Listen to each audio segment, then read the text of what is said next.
Dear Frieze friends, a warm welcome to you all from Los Angeles and from the Deutsche Bank Wealth Management Lounge here in Beverly Hills.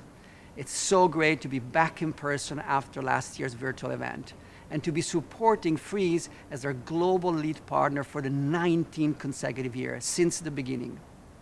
If you've been to Frieze LA before, you'll know the atmosphere here is so electric. It's like the movie industry, full of characters, colors, noises. And this year, we have an amazing new venue with more galleries and more art to show than ever before. But if you couldn't make it, don't worry. We created Art Live exactly to share the experience of Frieze with you as if you had been here with us. And right now, we're going to take you on a tour of the fair that will show you all of the highlights of 2022. You will also get the chance to meet Kehinde Wiley, an amazing artist born in LA, whose amazing paintings have reimagined the old masters for a new era. Our sincere thanks to him for participating in this recording and for helping to judge this year's Deutsche Bank Frieze Los Angeles Film Award. I hope you enjoy the show. Un caro saluto. I'm Christine Messinio, the director of Frieze Los Angeles and Frieze New York, and I want to welcome you all to this edition of Art Live. This is my first as director, and I'm very proud that the fair will feature 100 galleries from 17 countries, including solo, dual, and thematic presentations by both established and emerging artists.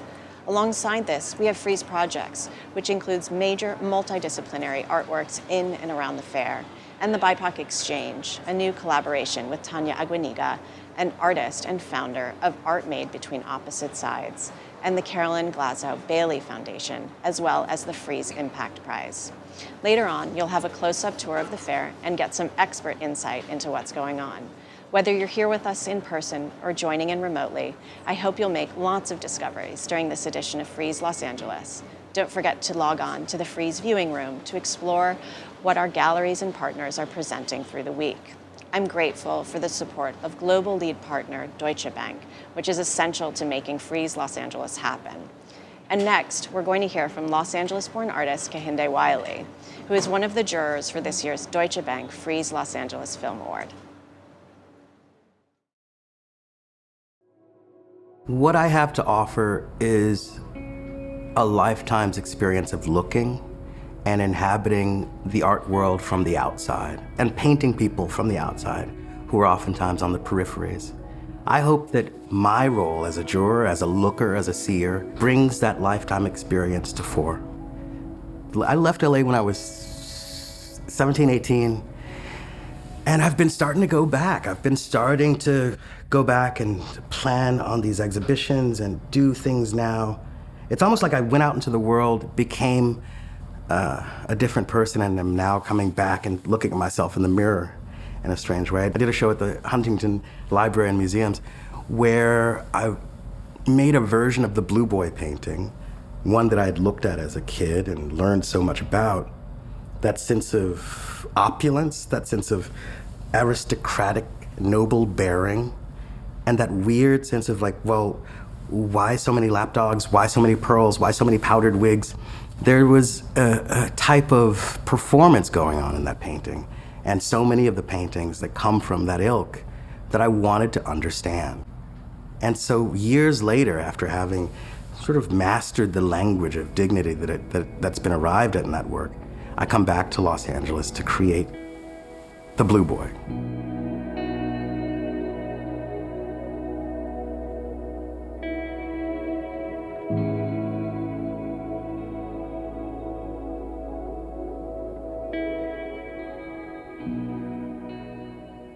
LA is a moving thing. It's constantly changing. I grew up in South Central Los Angeles, the son of a single mother trying to raise 6 kids.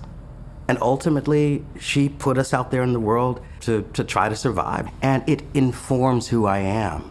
That sense of constant change and vibrance is something you have to get used to. The mobility of LA, the unknowableness is ultimately what you see in these paintings. One of my first bodies of work that made it was called The Conspicuous Fraud.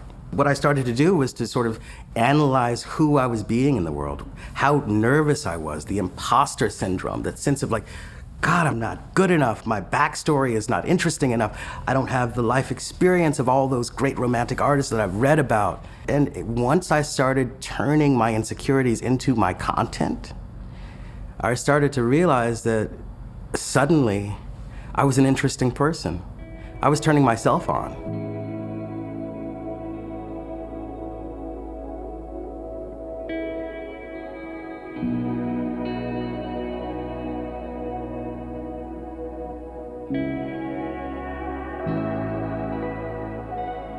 Everything that I do is a self-portrait.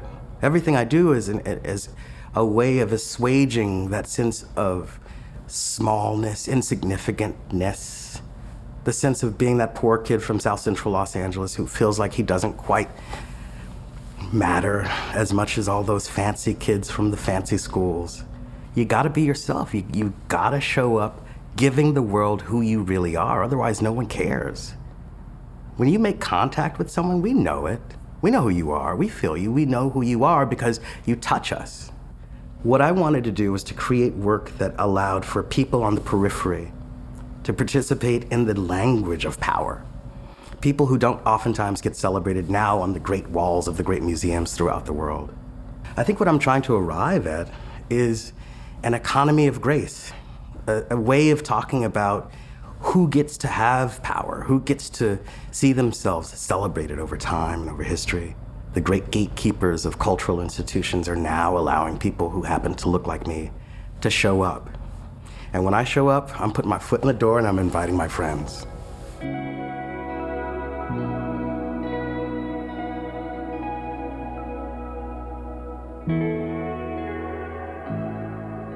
In order to make any presidential portrait, you have to find inspiration that comes from his story. And his story and mine dovetail in a really interesting way, just given who our fathers are from Africa, our mothers from America, and then that sense of going out into the world to find your voice. The Black American portrait is a new thing when it comes to presidents. To be the first African American to paint the first African American president is an extreme honor, and to be able to see that in Los Angeles is a true coup. For the first time, young black and brown kids who've only grown up having a black president will be able to see this as like one of those high water marks.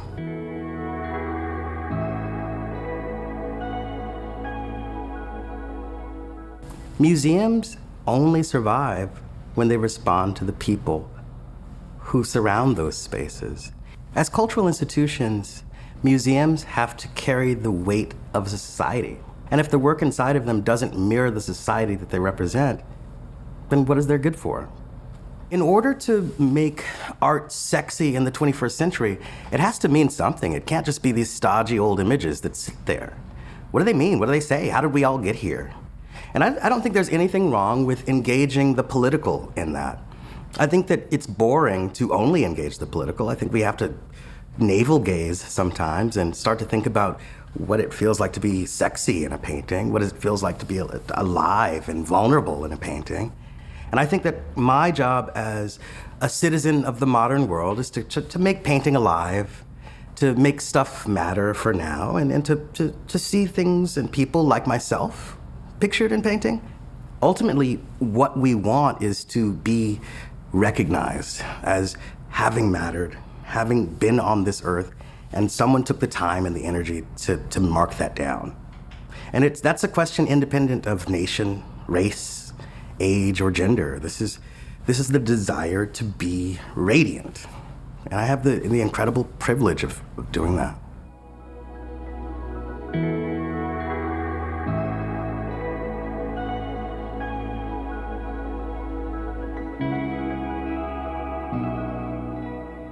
Film comes from a long line of paintings. The way that you crop a body in space, that gets received from portrait painting. The language of film is something that I think is new to me, but it's also very familiar because all of it is about how you organize emotion and thought within a fixed space. Film can do something that paintings can't. Film can change. Paintings just sit there and you change. Films allow for a series of ideas to be presented over time, whereas paintings just give it to you.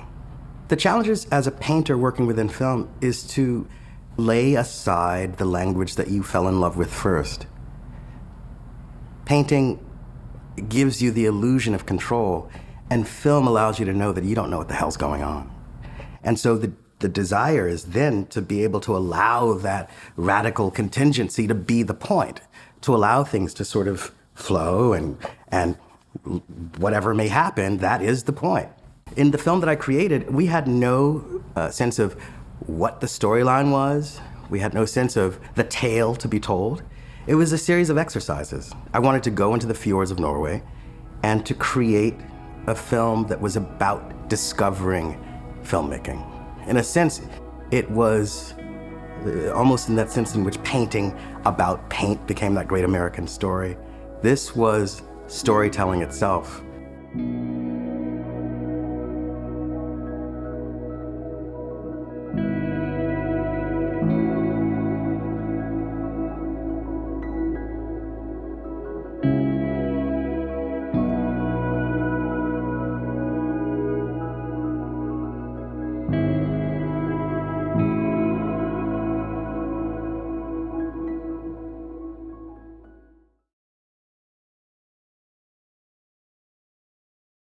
Hi, I'm McLean. I'm the creative lead at Frieze Studios and the editor of Frieze Week magazine.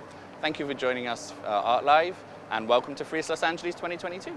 It's a beautiful day here in Beverly Hills, and we're going to go on a tour in a moment. We're going to explore the fair, check the pulse of what's going on, look at some significant presentations, and hear from a raft of expert insight, because in the art world, there's always somebody who knows slightly more than you. Come with me.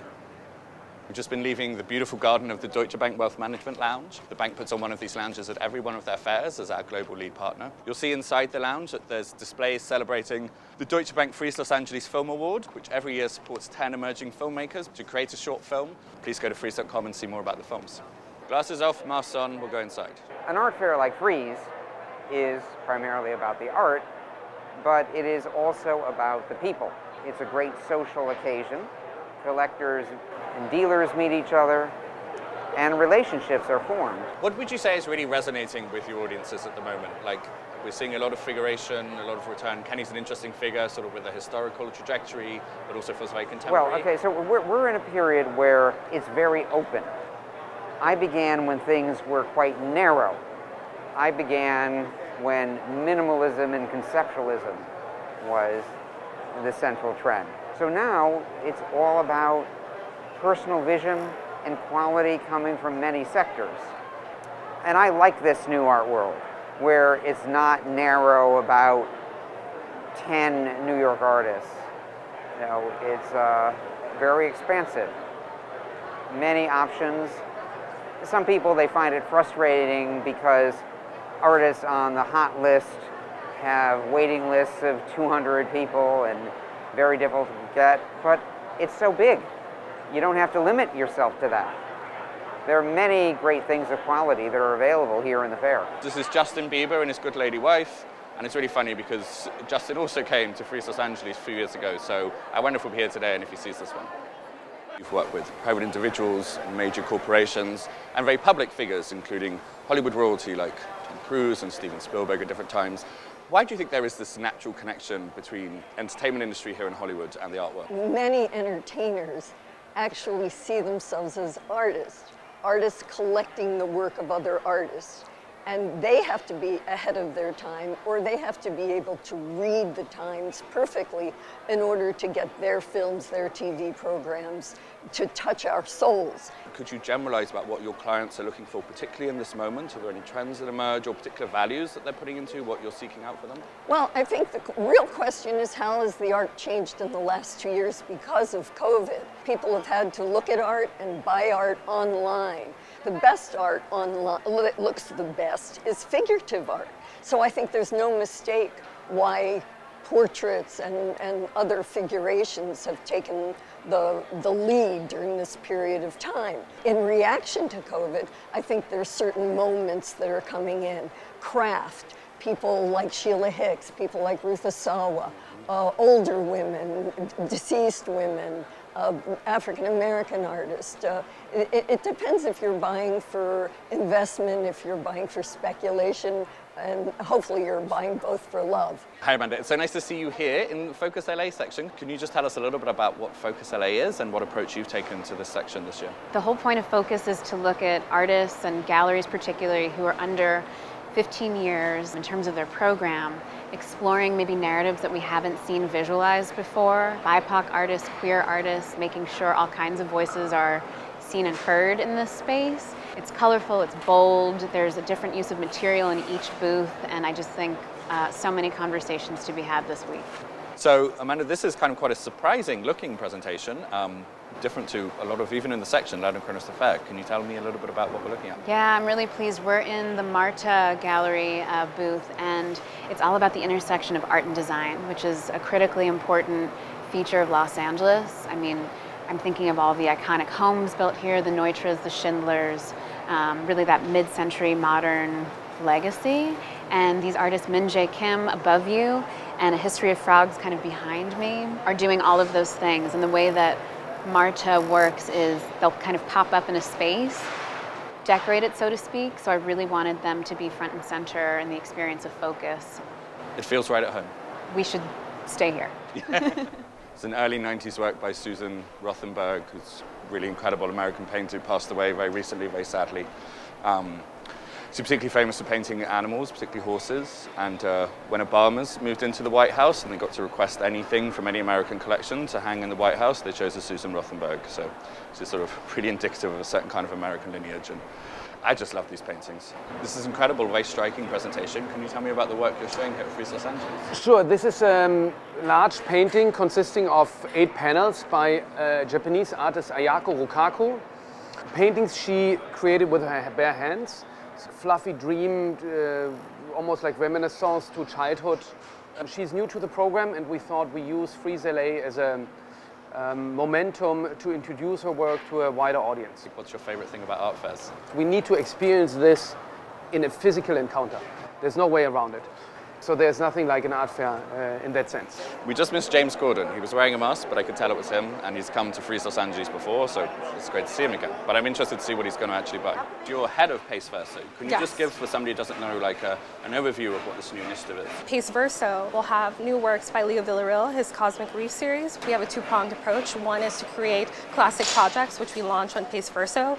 Another is also to help foster and guide our artists in terms of creating large-scale, highly technical NFT projects. Online sales and NFTs have been two of the most discussed terms in the art world and in wider culture. Yeah. Could you give us a sense of you as somebody in this position of how you see those evolving? Absolutely. Well, we're definitely moving into a place in which we see both the digital sector and the physical realm merging. Online has been such a fantastic place for our audience development in a way in which we don't necessarily get to do within a brick and mortar space. This is an exciting time for Pace in Los Angeles because you just announced a new presence in the city. So yes, could you tell me a little bit about that and what makes Los Angeles such an important city for that? Absolutely. Well, we've had footings in California for quite some time. Arnie Glimsher, in the very, very earliest stages of Pace, would travel frequently to California to meet with a lot of our artists. The community is so rich. There are so many fantastic institutions. The Hammer, Milka as well. This was just a natural fit for us to be here. Yeah. But it's great to be here at the stand of Hyundai Gallery, which is originally based in Seoul. Frieze is about to open our first fair in Asia in Seoul, Free Seoul, which will come in September this year. So it's particularly exciting to be looking at an amazing Korean gallery and amazing Korean artists at this moment. Congratulations on this solo presentation. Thank you so much. You work with paper. Can you talk about the material relationship to materiality? Yeah, my father has a printing company, so at that time in Korea was very poor, so children has nothing to play. So my father make a book and cut it out the edge of the paper. We played with these paper things. When I was university, first 2 years, we learned all kind of sculptures and photos, all that. But I keep on going the paper. I cannot carry the heavy material, so I think all my life I should take material I can carry on easily. But when I see the paper, look at through the sun, and I do like that, I can hear, I know the character. But so the hand is really important to you. Nothing is done. Yeah, the material is paper, paper, and sometimes I dye with watercolor, and I cut, I burn glue. Very simple. But as I'm using my material like very Korean, you feel smell so strong like a tradition. But my mind was influenced by all the Western artists that you can see. Yeah. So it's a real dialogue. Yes, yes, because it's the result of your life at the end, you know. Congratulations on this solo stand with Stephen Friedman Galleries. I'm really interested in the color palette that you're extending into these. Yeah, well, this one I've actually done the drawings for the nightclub one at the nightclub. So they are done to the length of a record, 3 or 4 minutes. So it's done in a gesture style of drawing. I cannot see, it's very dark, and I'm just going with the feeling. You start drawing and you don't stop, because if you stop, you start to think, you start to use the intellect, and you don't want to do that. You just have to go mad. You got a small space, about half the size of this table, and an A1 paper, and you just let rip. This section of fair is where some of the most powerful and established galleries in the world are all exhibiting. You have Gagosian, David Zwerner, further down Hauser and Wirth, and White Cube.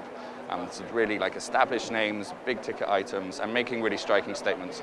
So Gagosian have devoted their entire stand to this installation by the late Los Angeles-based artist Chris Burden. One of his most famous works is the Eternal Light, the installation of lampposts that's at the entrance to LACMA, and is much Instagrammed. And this is a piece called Dreamer's Folly from earlier in his career. Hugely ambitious undertaking to install and recreate this 3D piece here. We're back. No, thank God. I think it's really good. We are beginning to feel normal again. Yeah. Want our life back. For somebody, say, who was coming to a Frieze for the first time, interested to acquire art, never done it before, what's your initial advice you say to somebody who comes to you and is like, I want to get into this game, I want to get educated? Call me. Okay. There'll be a number at the end. Well, I mean, you get to come and experience, because it's very different to experience it, on a screen than doing it physical. There's a reason why auction houses have, private viewings, because it is when you're in front of them, then you see things that you cannot see or catch on the screen. It talks to you. Thank you for talking to me. You're very welcome. You're very welcome. So there's this movie called Talladega Nights. Ricky Bobby is the character. Whenever the camera comes on, his hands float up and it gets really awkward. That's me. Okay. So can you tell me a little bit, Mindy, please, about this body of work you're showing here at Nina Meyer? There's remnants of the city that are coming into my studio all the time. I mean, all of the actual material, the beads and buttons and things, is actually garbage. Crumbs of the toy box, broken toys, buttons and beads and junk jewelry that's of no use. This donut sculpture here where it's made of mirror bits, it's reflecting all different things, so it's sort of space breaking apart. The title of the work, which is? Tiradero. There's no exact English word for it, but it kind of means you leave a toddler alone and they dump out all of their toys and anything they get their hands on and make a big mess. I need to come back and spend a lot of time with them. I feel like they're very durational things to look at as well. Yeah. Do you know what I mean? Yeah. So we do that one at less. Yeah, the macro micro. Exactly. Gestalt. Yes. Hopefully, when you approach these paintings, you can come to it at different times of the day. It'll look different. You can hone in and focus and find something there that you recognize, and then the next time you go to find that and you can't, but you find something else, and they just keep giving. Yeah. Amazing. Thank you so much, and congratulations. Thank you. And Nice you were to not, meet you. what's the name of the character? Bobby, Ricky Tricky. Ricky Bobby. Okay, you were nothing like that at all. Okay. I've messed around with other materials outside of books, but not a whole lot. And this white material is actually from white stripes of a US flag. And this piece is titled White Flight to the Moon. Can I ask you to unpack a little bit more about why it was interesting to you to use an American flag, particularly? And to focus on its whiteness rather than Well, any of the other colors? in particular the color, but also, thinking about, what's going on with sort of space travels, if you will, and the extreme amount of funding that's put into that, whatnot. And the billionaires taking private flights to space. Yeah. And also thinking about in relationship to, the urban white flight, it's white flight to the moon. Yeah. So one thing you notice at the fair this year is a lot of galleries are sharing stands, which means they take one space together, they present works from each of their programs, and it's a way of kind of pooling resources, making new connections in terms of the market, but it's also about creating these kind of artistic dialogues. And this is really interesting. Two of the most exciting young galleries in London, Southard Reed and Emmeline, and they've done a two-artist presentation of Turkish-born artist Ozgur Kar and the Polish-born British-based artist Joanna Piotrowska. So Joanna makes these amazing, very intense, moody, slightly surrealistic photos that sort of explore the body, intimacy, the stresses of family life, of relationships. They're all very considered and composed, but kind of enigmatic. And then she has these hands and these colored handmade frames that really makes the images kind of pop She's been sort of steadily on the rise for a number of years now, but it's just announced that she'll be in this year's Venice Biennale, which is one of the, if not the most prestigious art event in the world. So an exciting time to see Joanna's work here at the fair.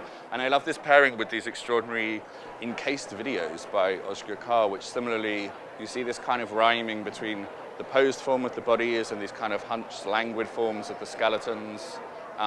It's very goth. I'm into it.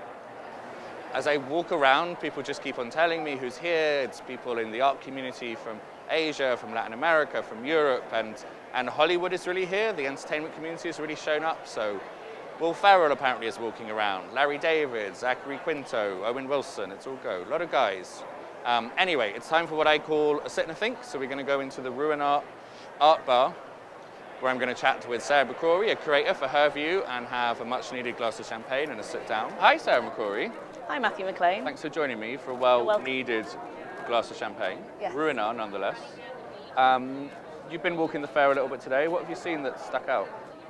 I don't know about a trend, but maybe it's a thing that's not going away, is actually recognizing some of the historical perspectives that have allowed some of the contemporary artists we're excited about to be in the place they are. I mean, Virginia Overton, plug, because we're making an exhibition with her soon, but her show is actually going to be taking some Anthony Caro steels from a store that he'd left for future use by artists. But there's something really interesting about her as a younger woman taking this kind of old white male master of sculpture and taking that material and reformulating it. Why come to an art fair as a curator? It's quite heartwarming to touch base with some of those people who've been out of our lives for a long time. That sounded a bit emo, but I mean it. So that's Frieze Los Angeles 2022. There's over 100 galleries of Frieze this year, so there's a lot more to see. But I'm glad you could come with us on this tour. I hope you found it interesting. And I hope to see you next time, either in person or online for Art Live.